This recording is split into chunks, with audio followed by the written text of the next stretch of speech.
সালামু আলাইকুম।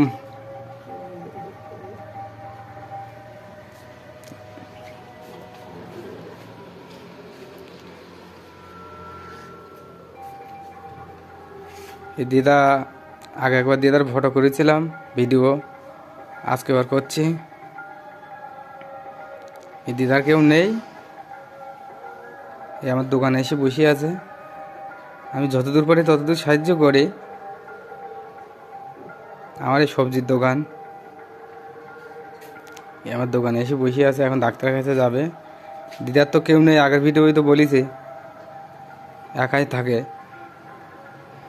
তোমরা কেউ যদি সাহায্য করতে চাও সাহায্য করতে পারো।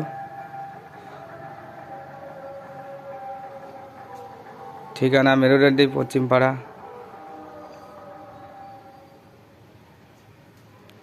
আমার এই সবজির দোকান।